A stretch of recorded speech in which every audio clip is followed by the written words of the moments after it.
Good evening, everyone. Happy New Year and welcome to our very first virtual event. My name is Eniola Oyegule. I'm so excited to be here. I've been looking forward to this day.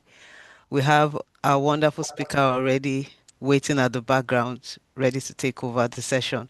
But I'll just do a bit of housekeeping for the benefit of those that are going to watch this and benefit of those who don't know about the community. So our community is called Thriving Beyond the Label. It's a community for parents raising neurodivergent children. And one of our main priorities is empowerment. We're big on sharing knowledge.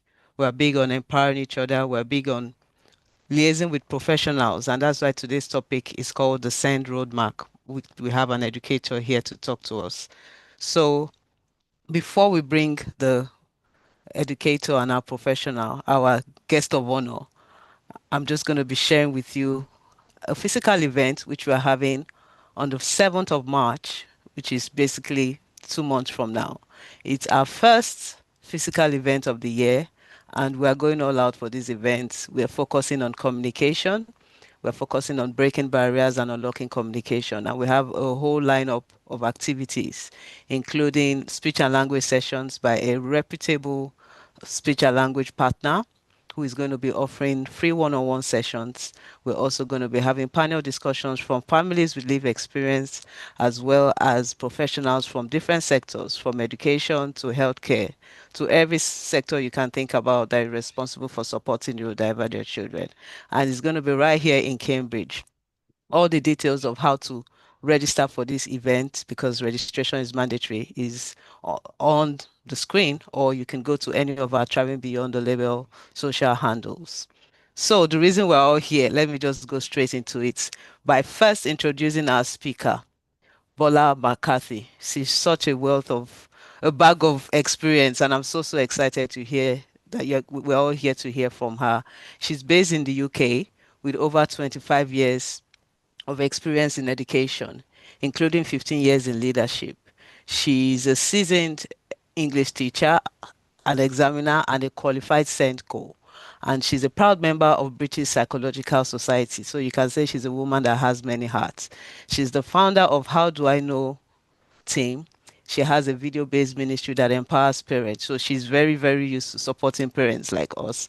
She blends her deep educational experience with her faith and uses it to provide guidance that are both insightful and actionable. She hosts the annual Supplication for Success conference, which brings about people from different parts of the society, from healthcare professionals to counselors and examiners. And she's presently serving as the deputy head teacher in a special school. So, wherever you are, please help us give a round of applause to our speaker. She's going to be taking over right now. Thank you. Hi. Hello, everyone. Thank you very much. Nice to meet you, Sophia and Taiwo. Obviously, I've met Eniola. So it is a pleasure. It's not something, sorry for my trying to with the screen. I'm not really that techy, so do forgive me. Right. Okay. So what I wanted to say to you guys is that it is a pleasure to talk to people about education because I believe that if there is that collaboration between parents and schools, you would actually see a lot more with our children. And I think children with the right support, whether they've got needs or not, right support, right direction, they would actually thrive. So I'm not going to waste our time. I don't know if any of you have heard me speak before, but I do a lot of parent meetings, children meetings, and things, and I'm very interactive. So I'm not going to be talking at you. I would like you to engage. Okay, so we're going to get started. So the first thing I want you to do, I've got a task for you. I want you to study the letters on the next slide, and you have 30 seconds. And I'm looking at my clock right now. So you've got 30 seconds. We have spent about 3 seconds. Just have a look.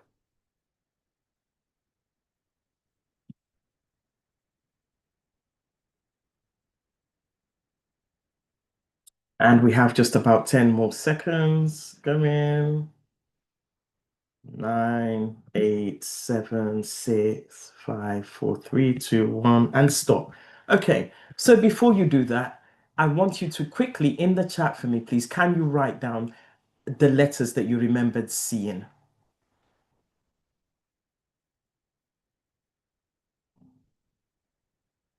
quickly? Okay, so somebody's seen two, S and Y. Okay, somebody's seen at least five. Okay, good. No, six. Okay, anyone else? Right. So let's move on quickly. Now, I'm going to give you, and I just want to have a little talk about memory and then we move on. So now I'm going to give you 15 seconds to study the next set of letters on the slide. So you've got 15 seconds quickly.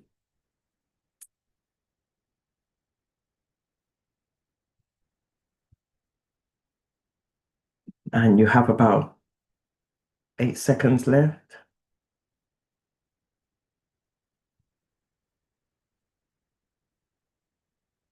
And we can stop. Right. Okay. Sorry. Right. What did you remember? How many did you remember this time? You can put it in the chat, pop it in the chat for me, please. Thank you very much. Thank you. Okay, well done. So you've got, yeah, four BBC Sky Fox. Why was it easier for you to remember this time around compared to earlier on? If you could just unmute yourself and let us know.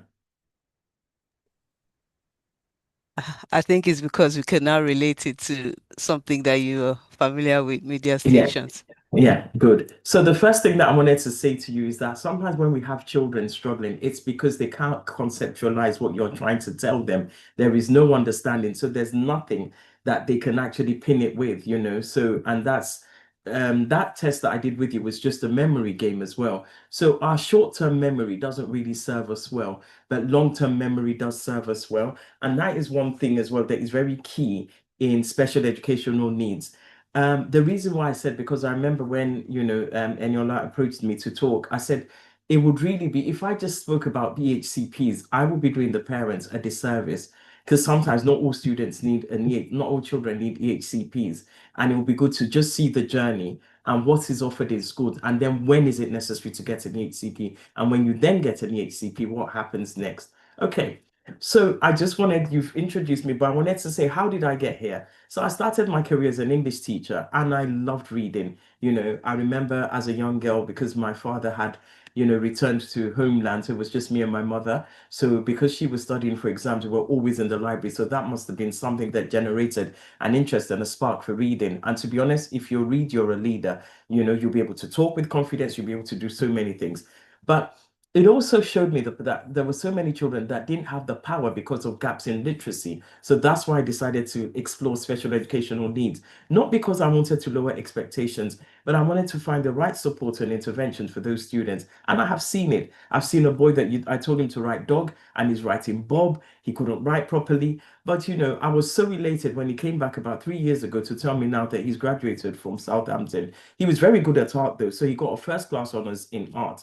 You know, so I realized that, sometimes we put all these children, we lump them together in one classroom and it just doesn't work because they have different needs. You understand? And if those needs are not known, there's no way that a teacher is able to kind of differentiate and support them. Okay. So when we look about at SEN, if we work together as parents and children and advocates, and the children are not defined by their needs, but they are supported to thrive, that is real education. Okay. So I'm just going to move on now. Enough about me and enough about the game. So what is special educational needs? Children and Families Act 2014 says that a child or young person has a special educational need if they have a learning difficulty or disability. So they would need support, educational support, because they find learning significantly more difficult compared to others than their age. Now, the good thing about this country is that everything is done by age and not stage. You understand? So that means that you can look at a cohort of 100 children and you could say this one is not doing well because there's some age-related expectations and outcomes. So this is where special educational needs come from. Can I ask you again to populate in the chat? What might make learning difficult for some students? Quickly, just any word that comes to mind. Quickly, please. What might make learning difficult for children? Okay, so communication barrier, anything else? Some may not be so obvious, some may be very just, quickly. Anything, lack of understanding, thank you very much. Yeah, understanding. Poor literacy, okay, is one of them. Lack of focus, yeah. They may not understand, mathematical concept. Yeah, that's true. And interest as well is one. Okay. And we're going to see how these things are dealt with and where they come under the umbrella that they fall under.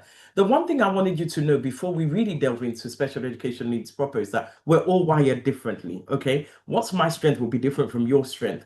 What is somebody's weakness might be different from another person's weakness. And why is that? It's because we have different experiences in our early childhood. Some people are nurtured, some are not. Some children are fostered and some are not. You understand? And you can see that if you group 30 children together, again, you'll have an understanding. You can see who's got an older brother or sister compared to somebody who hasn't, and there are so many things. And then you get all these people and you put them together in one classroom. If you want to know more about that, there are two books by Sue Palmer, very good. Okay, so you can actually read about that. Okay. Now, just quickly, so these experiences count because I've got a bit of research. If a child is born prematurely between 32 to 35 weeks, they're twice as likely to develop behavior and emotional problems later in childhood. 30% of children, okay, compared to children born in September, children born in August are more likely to be at below average readers by the age of 7. Because when you look at it, when a child is born in September and you've got one who's born August the following year, the child who's born in September is already sitting up by January, while the other one is still sheltered in the womb. Do you understand? So because of that, they've got that advantage. So even that is a kind of special educational need because you need to be checking on them. 1,537 children from families on benefits hear 616 words per day, while children from middle class professional families hear 2,153. 11-year-old pupils eligible for free school meals are around twice as much likely not to achieve basic standards in literacy and numeracy as other 11-year-olds. And there's more, but I just wanted you to look at how experiences also shape what children experience in the classroom. Then there are these things that we spoke about: the learning styles, ADHD, emotional behavioral difficulties, autistic spectrum, dyscalculia, dyspraxia, Down syndrome. But yet, in educational environments, think about everything that I told you. And now I'm saying to you, look at Joe, look at Sam. Don't worry, all you have to do is just read through the information and answer the questions. We'll discuss the answers in 10 minutes. One child will be able to get along quickly, while another might be struggling, as you said as well, lack of understanding and focus.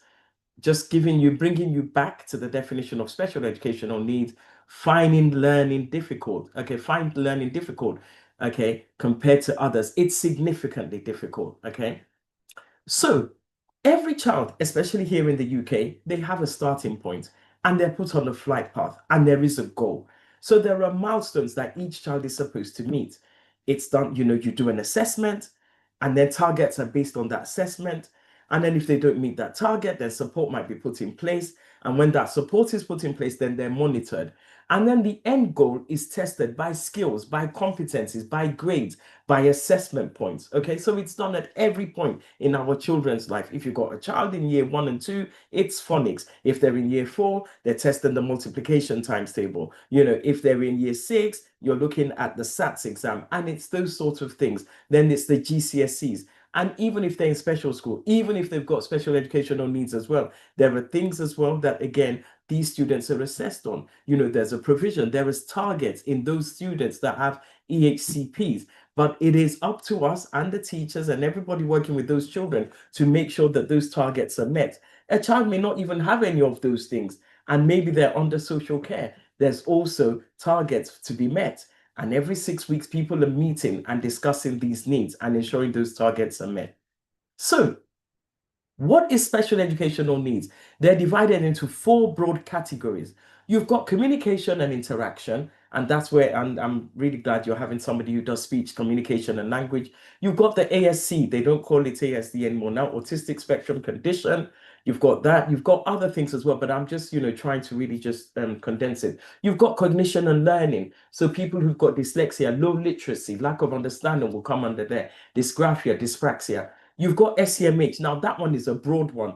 when students tend to misbehave a lot, sometimes people don't really look and explore, but some of them have had traumatic experiences. Like I know one girl who's been in 15 care homes, and it's not because she was bad, it's because she was let down by society. You've got those who have attachment issues, mental health needs, anxiety, depression. The one I'm not really going to explore the sensory or physical needs, but that one is very obvious. You understand? Because yes, again, kids who have on the autistic spectrum, they do have sensory needs, and sometimes we don't know. We might think, the other day, I think last term, I went to where did I go? Went to the science museum with some kids, and there was another primary school kid, and he kept on coming up to me trying to touch my badge and whatever, and I let him. And then he'll go away and come back. And the mom said, "Oh, you do understand these kids?" I said, "Yes, because I work with them, so I know." You understand. So yeah, so then things need to be done to for adaptability for these people. How are these needs diagnosed? This is why parents need to be looking at their children, and you need to be well informed. So parents should raise concerns early, and you might be fobbed off. Oh, don't worry, just come back.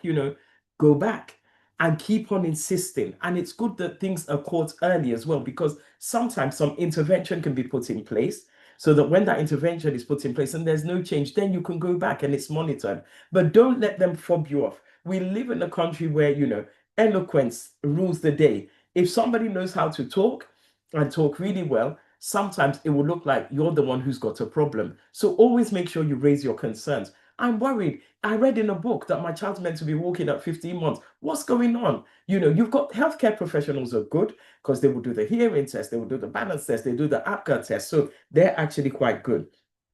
So they will tell you if anything's wrong. Then you've got the endpoint exams, you've got the phonics, you've got the GCSEs. However, before you jump to conclusions as well, you need to make sure that you're asking your child, so what actually happened? Do you understand? So they might say, I don't know. I was stuck on one question. So you know that, okay, it's not that this person has a need. So can somebody unmute yourself and tell me, what would you do if your child says, oh, I was just stuck on that question and the time ran out, so I couldn't finish. That's why I've got a low mark. What will you tell them? What advice would you give? We're working together, please. Otherwise, I'll log off. Anybody tell me, what will you tell that child? After recovering from the shock, I'll tell Yeah, him or her that they've yeah, done their best, yeah. and just try to see how we can improve next time, really. So good. But what advice might you give them to improve?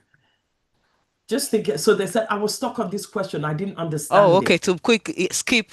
If you don't understand Thank one you. question, move to the next Yeah, one. move to the next one and then you can come back to it. So even those little things are adaptation and adjustment in teaching. So I was just saying, then there's a reading age test as well. Okay, reading ages should commensurate with chronological age. So when it's not, if you're 10 and that child is reading at a 6-year-old, then intervention needs to be put in place. Now, parents may not know what to do, but you need to ask the school, what are you doing to ensure that this is happening? And then there's the cognitive ability test. And I'll just touch on that quickly while I read on. Okay, so all these things are tested in the cognitive ability test, but I'm just going to skip, although I've got loads of slides, I'm not doing that.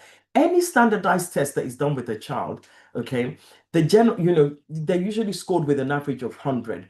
So most children will score between 85 and 115. So as a general guide, 90 to 110 is really the broad average. If you remember your mathematics, or if you hate maths like me, but the bell curve, majority will be in that bulge in the middle. But now, lower scores may indicate some sort of underlying difficulty, but not just in one, particularly if it's seen across more than one assessment over time.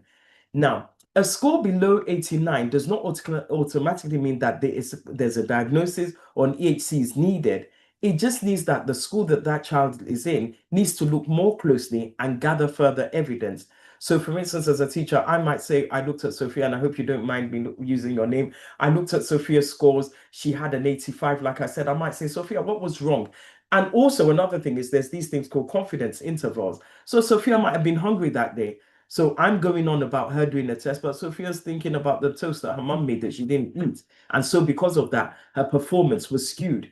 So really, ideally, on a good day, Sophia should probably, if I'm given a confidence interval, her true scores will lie between 80 and 90. So +5, -5. So those are the things. So I don't want anybody jumping and say, oh my God, they've got a low score. And now you're running around. They've got educational need. They need an EHCP. No, it doesn't work like that, and we'll come to that. I'm trying to whiz through quickly. I'm going to skip those ones. So in schools, the first thing that should happen, whatever the need of that child, is quality first teaching. Okay. So the job is to be done with the teacher. Even when an LSA is assigned, the way I work, my able kids, I leave them with the LSA because they can work independently. Now, the ones that are struggling, because the LSA is not the one who went and got a degree in English, is not the one who got a postgraduate, is not the one who's trained to be a teacher and continues to do CPD. So the LSA is to support what I'm doing. So if I leave them with the bright kids or the ones who are able and coping, then I can sit with my child who is struggling.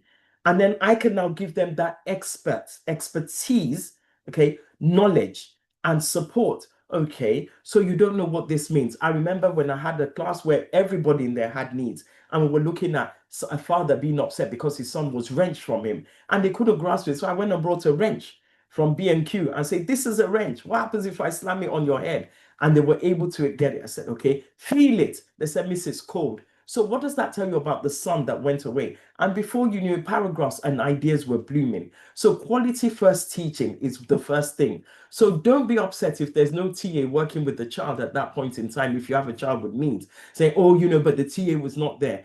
Really, the teacher should be doing most of the job. The TA then supports what the teacher is doing. Now, there is something called waves of intervention. There's universal. So universal, okay, intervention means it happens for everybody in the school. Your child is naughty, they will do detention. Your child is naughty, they may be on a behavior. These are the trips that we offer. This is what we teach. This is what we do. And I'll show you what it means. Now, then after that, if things are not working targeted, then there might be additional interventions. This person has been on a detention for not bringing their homework. There must be an issue. This person is always forgetful. So you might give them something like this, like a wristband. So that's now you're targeting, you're giving them additional interventions. And if you're doing all of these things and it's not working, and remember, I'm saying this is leading somewhere, then the specialist approach comes. But the way I do it in my school is I've got four, and I'll show you. So I think on the next slide, I've got the first. So the first thing I've got there is for every child, what happens? Quality first teaching, individual needs, form time, trip opportunities, assemblies, parents' evening, individual parent meetings, shared language for behavior, library. So that happens for every child. Now, but this is not working because that child is significantly below. So what do I need to do? So I might start thinking, oh my goodness, I don't think you should be doing triple science in year 10 because I don't think you can cope. So let's see you do, double science. Let's see, maybe you need to do ASDAN. Let's see, maybe you need to go to college. So we now start thinking about your curriculum offer. And then now somebody's sitting with you. So all of this, the school gets, it's the normal funding, but the school will have to make sure that they're doing all of these access arrangements. I've noticed that, Taiwo is not finishing their work on time. So they might need extra time. Okay, because of your behavior, you need group mentoring. Even little things like, this person is not focusing. We have a seating plan. So that one is for some children. And if you see the slide really well, okay, the one in green is for all children. And what it is, like I said, it's a triangle split into four, but we'll come into the next two. So remember what I said again about Sam. Okay, so somebody needs to be breaking down things for him because he is not understanding. Okay, now moving on. Okay, so what have I written here? Can somebody tell me?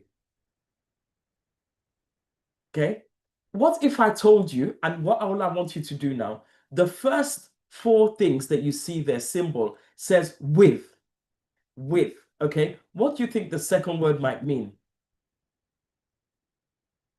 If the first one is with, try and work it out.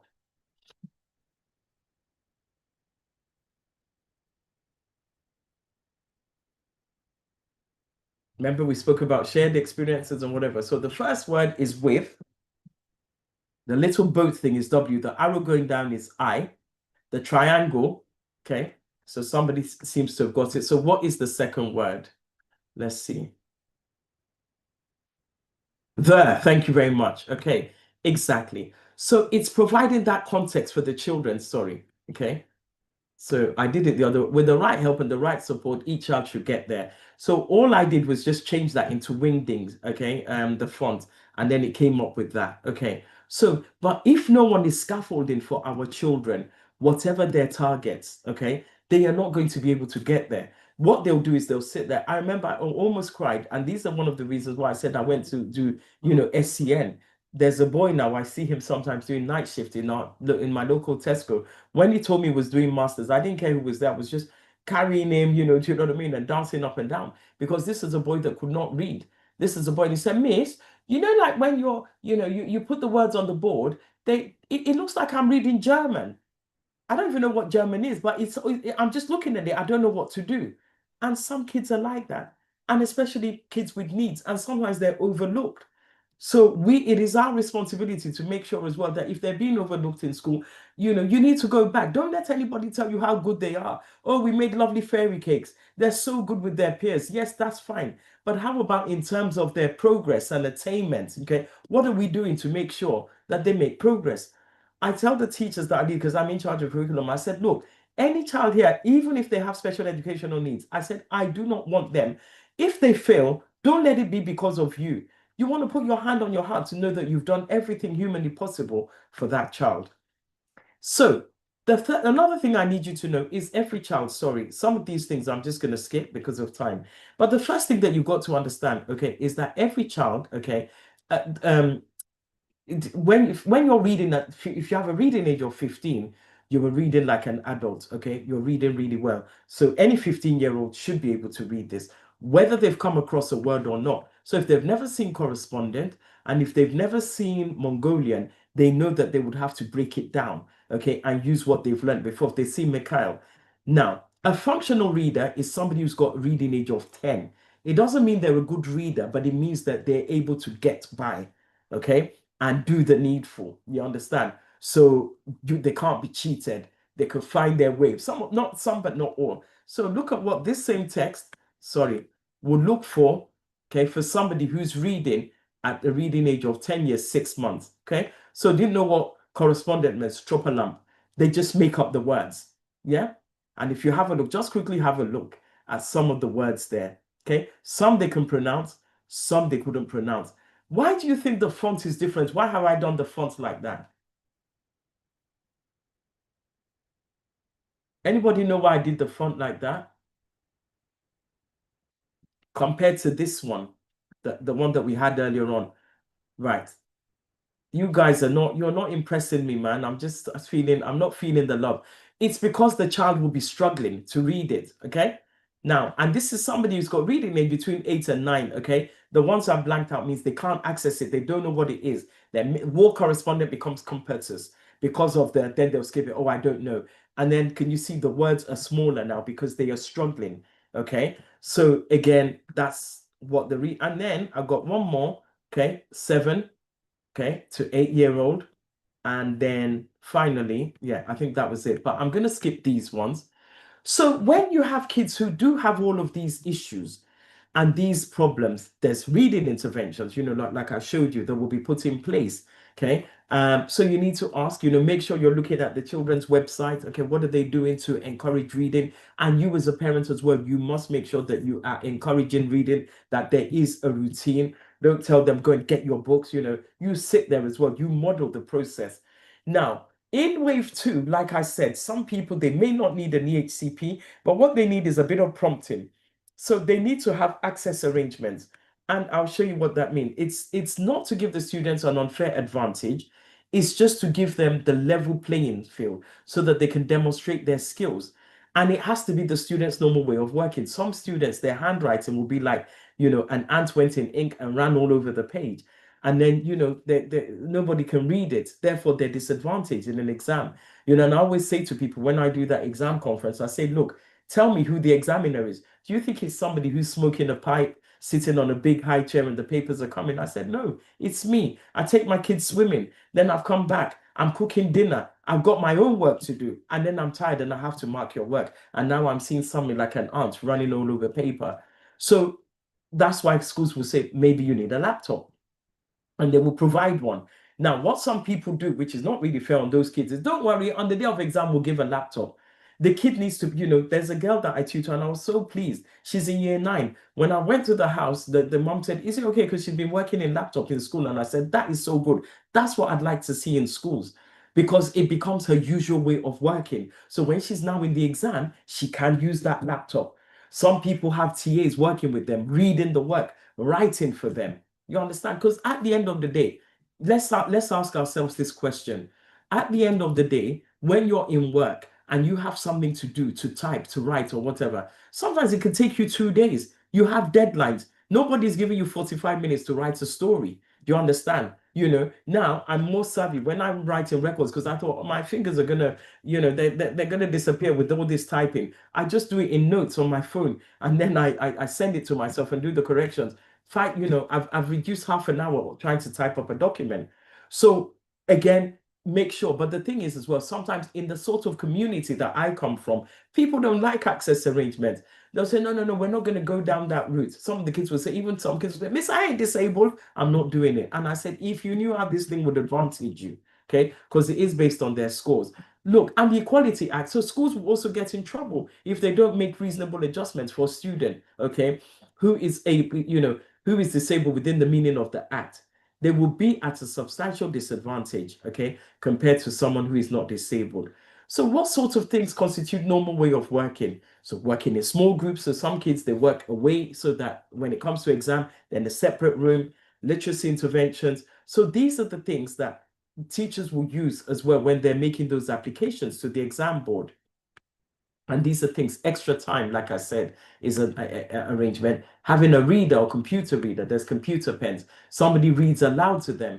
And you'll be surprised. Sometimes, even when I'm teaching kids, they're waiting to do the work. And I say, Mr. Yeah, can you read it out? And the minute you read it to them, it sounds different. Okay. And they start the work. Word processor, I've mentioned that having a scribe, having a practical assistant, having braille, enlarged papers, supervised rest breaks, because some kids, especially the ones with ADHD, ideas are swimming in their head. So sometimes it's good to just take them out of the exam for a bit.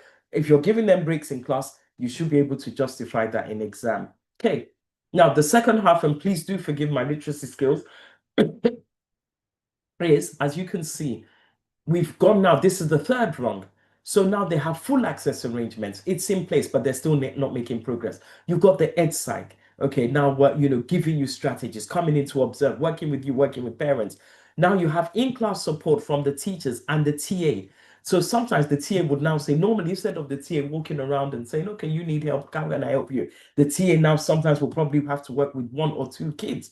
Sometimes, ICT resources, key workers. Maybe they're now referred to CAMs because we're worried about them. We don't know whether it's ADHD, we don't know whether they're on the spectrum. So we now need to see whether we can put things in motion. And then the top bit will now be specialist teaching. You modify the curriculum offered, you start thinking about EHCP. And sometimes alternative provision, we cannot meet the needs of this child. Have you seen the students who've got autism spectrum disorder? Sometimes the noise, I see it in my school. Sometimes when kids are making noise, they step out. They don't want to go into the class. And you might think, oh, they're so defiant, but because of the noise, so maybe they're not meant to be mainstream. They go to a smaller setting where you've got kids like that as well, where they can cope. And some people will say they do home tuition. I'm not really a fan if you're not going to be teaching them and getting someone to teach them.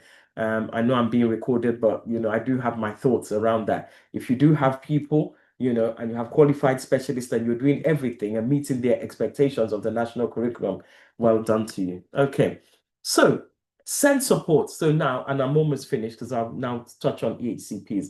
So what is send support? So most of the send needs are met through SEN support.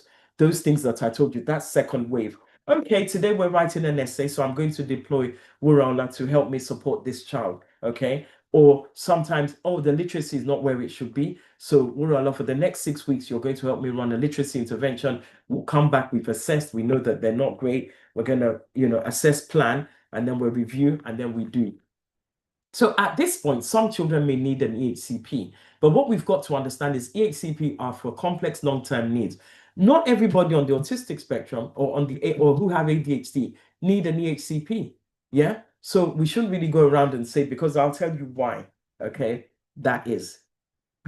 Now, so the SEN supports, they normally call them the K children. I don't know why, because when I first started teaching, it used to be school action. So those are the ones that the school is doing something from. And then school action plus if they were getting external, and then they used to be on a statement, but now it's called educational healthcare plan, I think because they want to have a more holistic view of the child. So there's an SEN register, and you put that child on that register, and support is planned by the school, what I said earlier on, and it's reviewed regularly. Because again, if somebody comes into your school, you don't want something, yeah, we've got, if a school has got 1,000 kids and you've got 300 of them on the SCN register, then there's an issue. You understand? It means needs are not being diagnosed. So you need to really think about that, and you need to be reviewing. Kids need to be reviewing, and they need to be coming off, and you're putting more on. There's no extra funding for the children at this point. So the teachers are trying their utmost best to ensure that the needs of that child are met. So when is an EHCP considered? So an EHCP will be considered after you've done all of those things. They've got a practical assistant. I've got a TA working with them. The strategies from the EP is not working. And I'm not talking about a naughty child. It could just be anything, really. It could be for literacy. It could be for writing. It could be for behavior. SEN support has been tried, it's been reviewed, and it's not working. The progress is still limited, because what you want them to do is to make progress. Because what is the point in putting these things in place, and you're just saying, yeah, they got a TA, yeah, they got this, but there's no progress. So now the support is going beyond school resources. Sometimes you have to pay for things, you have to bring people in. So who can request for an EHCP? A parent can. So if you think the needs are not being met and you think that the progress, but I'll tell you the downfall with that. A child, if they're over 16, can, and the school. Now, but the problem is if the parents just goes Lone Ranger and does it, most of the things that they would need, they will still contact the school as well. So at this time, when you're requesting, you're just initiating it. You're not really, do you understand? They're still going to go back to the school and ask for it, ask the school and the parents to work together. When the request is made, and there's so many things that you need to put in place as well from the parent and the school, the local authority will be asking their question. The famous question from Hamlet, to be or not to be? This is the question. So they would say to assess or not to assess. That is the question. Okay. Do we need to assess this child based on everything that you've done? Now, personally, myself and the person that I handed the reins to at my old school, she is brilliant, phenomenal. There is not one request that she's made, and I'd say the same about me. There's not one request that I've made that has been turned down. Why? Because I make sure that things are in place. So is there evidence to support this request? So you can't just say, oh, this boy is giving, as people say, the use is giving ADHD, is giving autistic spectrum disorder. You can't just say that, and there's no evidence to back it up. Even if those child are giving those things that you're saying, giving low literacy, what have you been doing? We've done this and we've done that, and it's not working. We even put a TA and it's not working. But what you got to show is not just the not working as well. Because remember, we have to be solution focused. So when I'm talking about not working, so I'll give you an example. I had to apply for somebody to get a one-to-one support. Boy, very disruptive, breaking pens, breaking whatever. He's much better now. But when I took him out of the class and got a TA working with him outside of the class with his peers, he was much better. Every time you would think it's a different boy. When he's in the class, he's something else, And I think he had a bit of ADHD. So even when I'm telling him off, he will tell me that, yeah, your wig is about to fall off. So me too, I'm self-conscious that is it? Is it? So yeah, it's the truth. And I think, oh my God, this boy. But when he had somebody working with him, it's different. So what I'm saying is that in this assessment and you're gathering evidence, you're not just showing what is not working, but you're showing what is working. But I've only got 2 TAs in my school. I'm just using that as an example. So how can I now dedicate 1 TA to Sophia and then the others are suffering? That's when the borrower, so okay, there's evidence. Okay, look, the behavior logs reduced, the tantrums reduced. You understand? The times they've walked out of lesson has reduced. You understand? When they were working with somebody for 6 weeks, they made a bit of progress. They're not wetting themselves anymore. They're learning how to change. Then they would say, okay, you know what? So you would usually hear the decision to assess within 6 weeks, hopefully. And I say hopefully because you know what it's like as well. Maybe the poor caseworker has about 20 others, and there's one day that she's ill, or she's working from home, so what she needs and meeting. So, but usually 6 weeks. It doesn't mean because it's a 20-week thing. You're saying that from initiation to of that, you've got 20 weeks to get that EHCP. So why might they refuse? Like I said, that's what I'm saying. If a parent just goes bandwagon by themselves, because the SEN support is not fully evidenced, you've not said, remember I said you show what's not working, you show what is working. That's why anybody here on this forum, if you do have a somebody who's a SENCO, just spare them in your thoughts, okay? and just remember them, because sometimes it could be daunting. So much paperwork. So that's why it's called SENCO, Special Education Needs Coordinator. You're working with the GP, working with this, you're working with people in school. The SEN support is not clearly recorded, or there's limited evidence of the impact of what you're doing. So that's what I'm saying. So it's not just the problem, but also the problem and how you have been solving, and whether you've been successful in that solution. So if you have been, then, thank God, glory be to God, because that way, then hopefully they'll come back and they will tell you what you're funded for. So what does strong evidence look like? The school must have evidence. And that's why, again, you need to talk to each other, talk to friends, that if they're worried, they need to say to this. And you may notice things at home, and you need to say. I remember when the nursery teacher, when they come and visit nursery, and I said, my child can't sit still, he's just jumping up and down, whatever. And one thing she said to me, said, you don't need to worry. She said, when he comes into nursery, and he sees 30 other kids sitting down, he will sit. And then if he doesn't sit down, then we know that there's an issue. Okay. Parent and child voice as well. So what is the child saying? Not you thinking, I think whatever, so even sometimes with the teenagers, and why did you say that? And if they said they couldn't help themselves, I have one boy who will tell me he couldn't help himself. He just blurts things out. So I know that that's almost on ADHD. And one day the boy even asked me, I said, "This can I have medication?" But his mom saying, "No, you can't." And then obviously professional input, always make sure. But the thing is, resources are stretched. So even to get EP time, there's priority. The one thing is, and God bless our good kids, because there are some kids who do have needs, but because they're quiet and go about their daily business and they're not throwing chairs or whatever, they may be overlooked. And so this is why you have to, parents are the best advocate for their children, and say, I have noticed these things. Are you noticing them? You know? And then just general patterns over time are what you look at as well. And I'm almost done. So working together matters. So don't just be on the bandwagon and do it yourself. Okay. Befriend your Senko and have a chat. Always make sure that you're chatting with your child's teachers as well and the people working.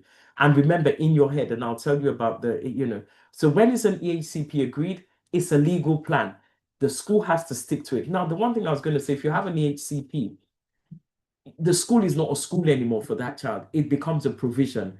What they're saying is that these are your needs, and this is where you're going. That provision can meet your needs. And usually what they do sometimes is, if so you can't just, you see, if you have a child who doesn't have an EHCP now, you can actually say, I don't like this scale school. I'm going to move you to the school down the road. I'm going to move you. You could do that straight away. If they have space, they'll say, welcome with open arms.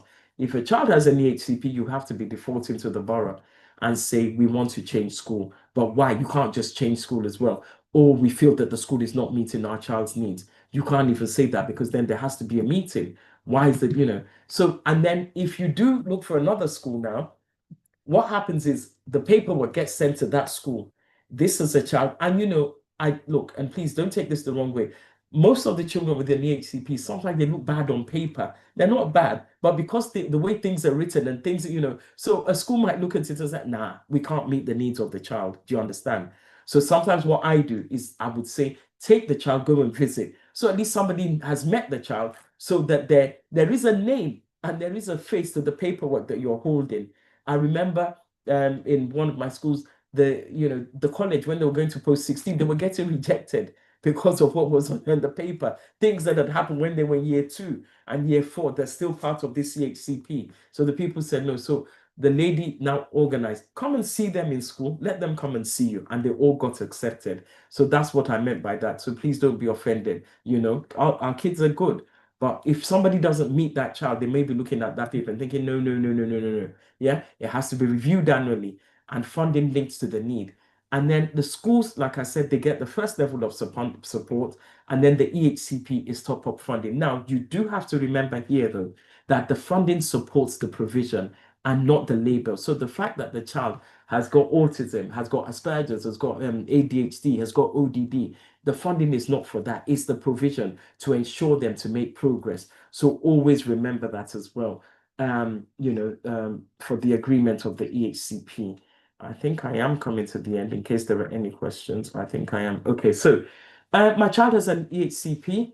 Does this mean special school? And again, like I said, It will be based on the teacher recommendation, pupil voice, and the borough. The borough hold the key for anybody who has EHCP. They know what's on there. You understand? And they might say, that provision will be good for you. Okay. Professional views will say, even when people say, oh, they're not meeting the needs. Yeah, that's the thing. It went off out of my head just now.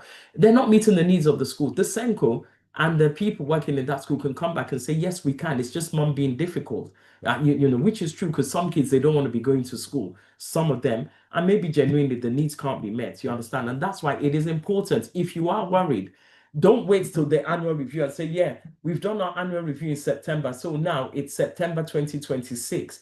You can ask for an emergency one and that could be done. You understand? But as parents, what you need to be doing, and I forgot to put this in the thing, is you need to look at section F. Because remember, I said the school is a provision. Section F states what needs to be done in order for the child to meet the targets that are stated in section B. So you know, okay, must do this. And what does that look like? Should have 3 time sessions of literacy. Is that happening for your child? Should have XYZ, you understand, must be given access to the sensory room 2 times a week. Is that happening for the child? You need to make sure that you are, because it's a legal thing, you know, and sometimes schools have been taken to court. No one wants to, you understand. Schools have been taken to court because of these. So you must make sure that everything that is set out in that plan, okay, the SENCO is falling. So don't just wait for an annual review. Don't just wait for parents' evening, okay? You can ask for progress review, just email the Senko again. And you know what? I know this sounds so bad, but when you're pushy parents as well, you'll be listened to. Do you understand? But don't be pushy for no reason that, yeah, well, we have to be pushy, because if I don't, and especially, if things are going fine, go back home as well, research it, read it, okay? Make sure that you understand that nobody is using big grammar, big words, and professional jargon to bamboozle you as a parent. And also ask the child as well what their learning experience is. I remember there's a guy at one of my old schools. He used to say, I heard there was no support in his class. He's meant to be having 15 hours of support. And he used to shout and he used to scream and whatever. And every day, so everybody was kind of scared of him. And so that guy had support. He had the best time ever. But guess what? The only downside is now when it was time to do GCSEs, this man took the son. And that boy would have done well to go and do his operation. And I thought, couldn't he have just done it after the exam? And said, no, no, no, no, no. But he was so pushy. So what's the key message today? And I close with that. Key message: send is a journey. And I hope I've been able to show you that journey. That not all send needs require an EHCP. Not EHCP, sorry, not all EHCP needs require being in special school. Okay. Children can thrive in the classroom. So don't go there demanding, saying, I want a TA, I want a whatever. It doesn't work like that. But you look at the needs of the child, look at what the school is providing, and see what they think is better. And then that's when you understand. Okay. Because and then I was gonna say where TAs are concerned as well, research has shown it. There's lots of research out there that when they're Velcro to the child, they make no progress at all. They just form attachments. So what you want is that TA is supporting that child and ensuring that those targets are being met. The thresholds for EHCPs are very high. Evidence takes time to build as well. You to write down things that you're seeing and noticing and making sure you're having discussion about it. And then partnership is something that matters. I hope it's been insightful and helpful. Thank you very much. Over to you. Wow, thank you so much. I'm sure everyone has learned something, but now we are ready for questions. I have so many questions. I'm sure a lot of people have questions. So feel free to put it in the chat or feel free to unmute. This is a safe space. Um, what people are thinking, I have some questions prepared. Thank you so much for such an insightful presentation. It's really befitting of the title, Send Roadmap. Um, Within our community, some of our children are fairly younger. We're talking about the ages. Someone says you need to write a book or start a podcast. I agree. I'm all up for that. Pastor Jumoke knows I'm on a case. I can add you to the list of people I'll be chasing. I mean, we Oh, need to, please we do. need, we need to get this knowledge out. We really need to get. So let me just go back to my question before, if I enter that mood, I will forget what I'm supposed to ask. Some of the children in our community, they are younger, and some of the questions are going to be around that age group, Yeah, from that's age fine. 5 to 13, kind of Yeah. thing. So one of the prevalent challenges that some of our children are having right now, that despite the fact that they have EHCP, especially for those that are in reception, Mm-hmm. they are only yes, as young as we have some as young as age 4, they're not yet Mm-hmm. 5. We have a situation where some of them are only allowed to come to school for 2 hours. This has been an ongoing problem for many families. Mm-hmm. They have an EHCP. They've already established that this child has needs, or is on the pathway to being diagnosed for autism or whatever Mm-hmm. neurodivergent condition. But Mm. despite that, the school is only saying they are able to provide 2 hours, or some cases 3 hours. And the What can children parents do in such a situation, ma? and the children have EHCPs. And they have EHCPs. So remember what I said. What did I say a school is when you have an EHCP? Provision. It's a provision, okay? So that child needs to be in full-time education. Now, if they can't for one reason or the other, maybe because of the autism or whatever, or ADHD, then the school needs to be providing what needs, because they're getting funding. You Mm, understand? So you need to be asking the school what, okay, so what are they going to do? So if they're entitled to 6 hours, because I don't mind a little bit, like, I don't know, let's say nine, everybody comes in at 9, they come in at 9:30. I don't mind that, maybe because they're not able to get themselves, but even that, because every child, because what you're doing now is, it becomes part-time education, you understand?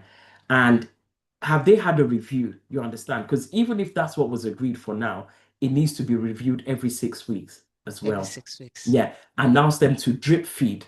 You understand? Because personally, I wouldn't want. I'm just thinking of, in my, even in my own role, and sometimes I do have kids who are a bit whatever.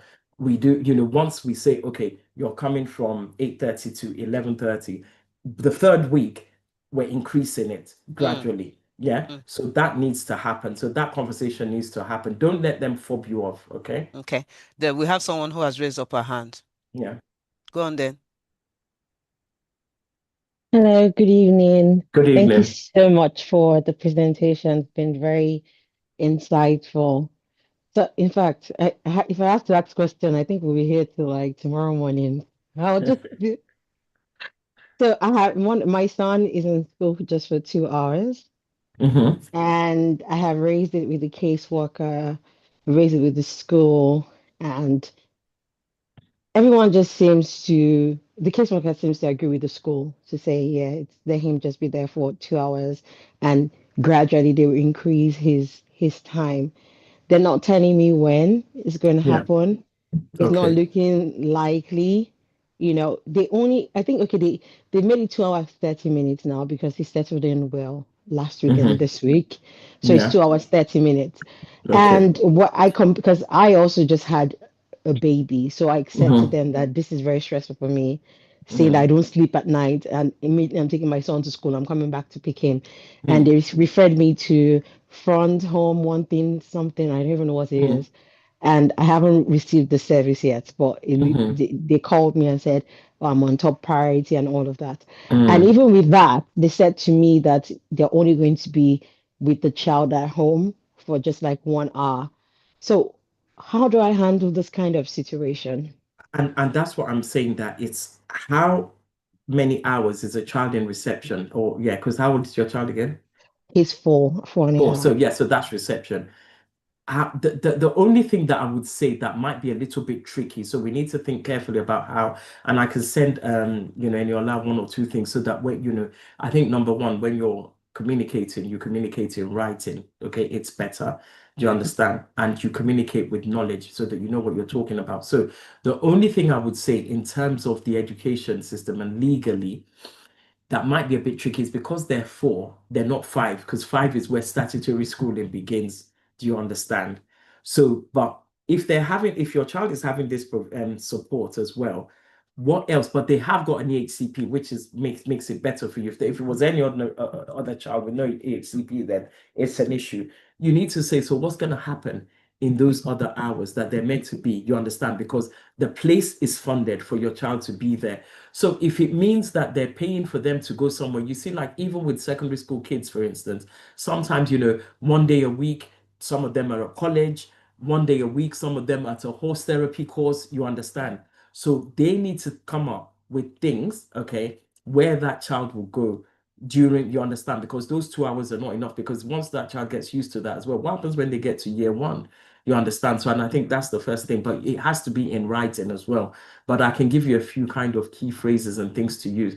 I'm a bit worried that I'm being recorded, but it's all right. Well, I will speak the truth. I can stop the recording, if that's gonna help. Because this is a prevalent situation. I mean, she's Yeah, not like this is not the first. It happened to me at one point, and I think yeah, what seems to be the trend with this kind of things is eventually the school will now say that they will now start to recommend that the child is moved to a different school.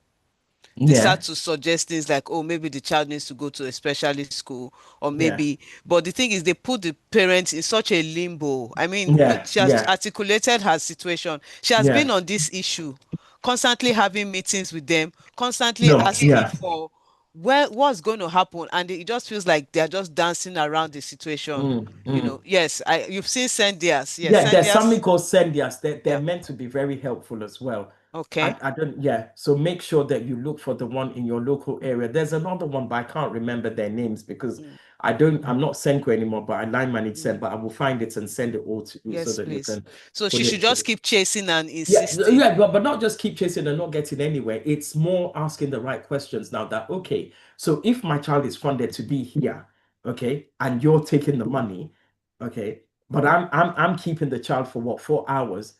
So what else are you going to do to ensure that the needs are met? And remember, look at section F.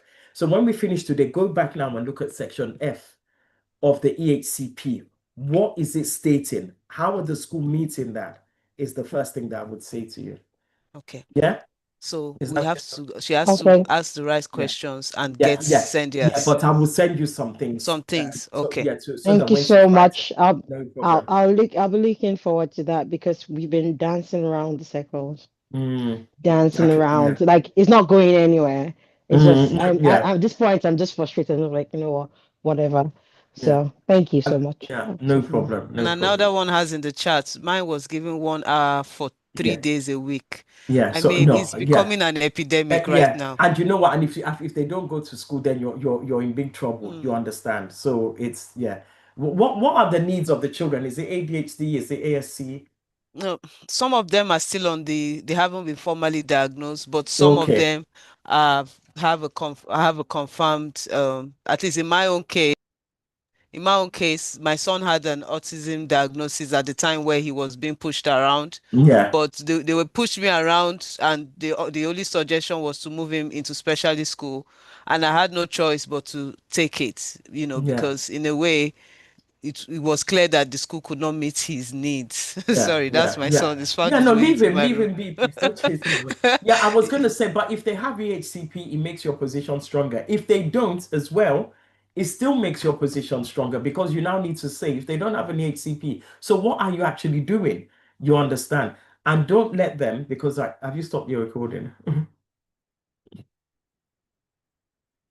Let me stop the recording. Sorry, so Because that we also can because be people free. because Let me people are stop. I'm asking going to questions. stop Yeah, it. yeah. So, for the benefit of those who watch the recording, we are going to be stopping it. Thank you.